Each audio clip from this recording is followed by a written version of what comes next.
የነዚህ ሁለት ፍልቅልቆች የኔ ቅመሞች ሁለት ልጆች ልጅና የጽናትና የኪራን ሰርግ በጉጉት እየጠበቁ ካሉት ሰዎች አንዷ እኔ ነኝ ማለት ነው። ምክንያቱም ስራዬ ማሽቃበጥ ስለሆነ የምሩና የናሆሚ ወዳጆች አድናቂዎች ይህን ቪዲዮ ላይክ በማድረግ አሳውቁኝ። እንግዲህ ልጃቸው ጋር በቀጣይ ይመጣሉ ብዬ አስባለሁ። አሁን ላይ ብቻቸውን እንግዲህ ፈታ ዘና እያሉ ነው ማለት ነው። ይመቻችሁ ናሆምና ምሩዬ ማለት ነው። እንግዲህ የብዙዎቻችሁ ሀሳብ አረ ምንድነው የጽናት ድራማ ይለቀቅልን እንዴ? ጭራሽ ሲጋቡ ጠፉ እንዴ? ለሰርግ ዝግጅት ነው እንዴ የጠፉት? ምን ነው ይሄን ያህል እኮ ቢነግሩን እኮ እናግዛቸው ነበር የሚሉ ብዙ ሀሳቦች ተነስተዋል። እና ሰኒስ ደግሞ ምን ተፈጠረ? ይሄ ልጅ እንዳይገላት እያላችሁ ነው። ምክንያቱም ብዙ ሚስጥሮች ስላወቀችበት እና እሱም ደግሞ የኪራ ወንድም ነኝ ብሎ እያወራ ስለሆነ ሰኒ ካመለጠች ከዚህ ቤት ውስጥ በነገራችን ላይ ይሄ ልጅ አለቀለት። ሰኒ እዛ ቦታ እንዳታመልጥ ብቻ ነው ማድረግ ያለበት።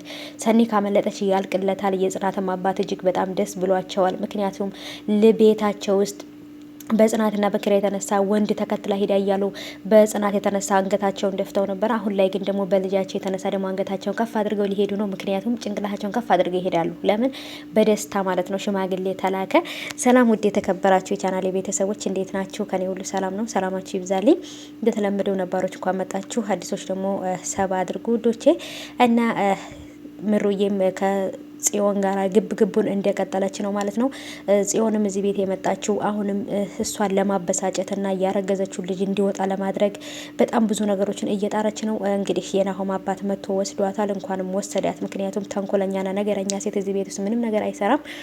የናሆም አባት ይሄን ነገር እንደምታረግ ስለሚያቅረው መጥቶ ከልጁ ቤት የወሰዳት በልጁ ትዳር ውስጥ እና በልጁና በባልና በሚስቱ ማንም ሰው እንዲገባ አይፈልግም። አለምዬ መቼም ቢሆን ክፋቷን ከዚህ በኋላ እንደማታረግ ግልጽ ነው። ምክንያቱም በጣም ነው አባቷ ነው ባልየው እየተቆጣው ማለት ነው። ምክንያቱም እኔ ማቅሽ አለምዬ ጥሩ ሰው ነሽ፣ ለምንድን ነው ግን እንደዚህ ሆንሽ እያለ በጣም ነበር ሲበሳጭባት የነበረው ማለት ነው።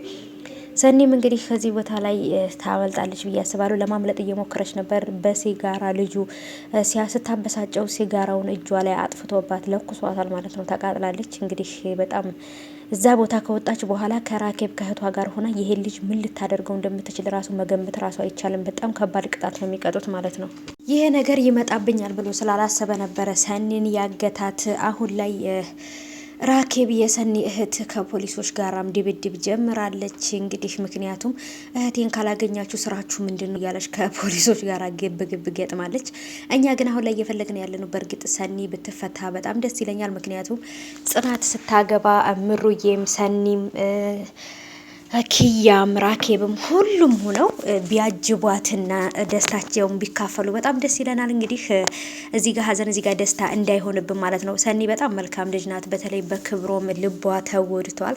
ክብሮምን እንግዲህ የመጀመሪያ ፍቅር የያዛት ከክብሮም ነበረ። ክብሮም እንግዲህ አንቺ ቤተሰቡ ወይም እህትሽ የምትከታይ ከሆነ ከኔ ላሽ ልቤን እንዲሰብረው አልፈልግም ከዚህ በላይ ብሎ እንግዲህ ትቷት ወደ ውጭ ሀገር እንደሄደ ታውቃላችሁና ስለዚህ አሁን ላይ ደግሞ የሌሎች ደታል የጽናት ባት ደግሞ ለሁሉም ደታ ነው ብዬ አስባለሁኝ። በተለይ እኔ እንጅነት ለመናገር ይሄ ነገር ለምሩና ለናሆም በጣም ከባድ ደስታ ነው ማለት ነው። ሁለቱም ጓደኛ ማቾች ስለሆኑ ማለት ነውና ደስ ይላል። ይህም ልጅ እንግዲህ ገንዘብ ወስዶ ወይም ቤቱን ወርሶ ለራሱ ማድረግ ነው የሚፈልገው። እናታቸው እንደታመመች ነው እንግዲህ እያወሩ ያሉት። እናታቸውን ለማሳከም ደግሞ ይሄ ቤት ለእናቴ ይገባታል እያለ ነበር እንግዲህ ሲለፈልፍ የነበረው ማለት ነው። ሲቃዥ የነበረው በአጠቃላይ የቅዠት ማለት ይቻላል በህልሙ ነውና ይሄ ቤት የኪራ የእናቱ ቤት የአባቱ ቤት እንጂ የዚህ ልጅ የቤተሰቦቹ ቤት አይደለም። ስለዚህ ይሄ ቤት የሚገባው ለኪራ እንጂ ለዚህ ልጅ አይደለም። እና በጣም አነጋገሩና ሁሉ ነገሩ በቃ በጣም ይገባኛል እያለ ወገቡን ታጥቆ ነው እየለፈለፈ ያለውና ነገሮችን ወዴት እየሄዱ እንደሆነ ባላቅም ኪራ እቤት መጥቶ ይሄን ልጅ በሚያገኘው ሰዓት ላይ ምን ሊፈጠር ይችላል አላቅም። እኔ ወንድምህ ነኝ፣ ያቶ ተሾመ ልጅ ነኝ፣ ቤቱ ይገባኛል፣ ንብረቱ ይገባኛል፣ አካፍለኝ ሊል ነው የመጣው። እዛ ጋር ክብሮም ወንድሙ ነው፣ እዚህ ጋር ኪያ እህቱ ናት። ስለ ንብረትና ስለምናምን ግን አላወሩም። አብረው ነው በህብረት ቤት ውስጥ እየኖሩበት ያሉት ማለት ነው። በቃ ክብሮምም ሲመጣ ወንድሙ ቤት ቤተሰቦቹ አባቱ ቤት ነው የሚያርፈው።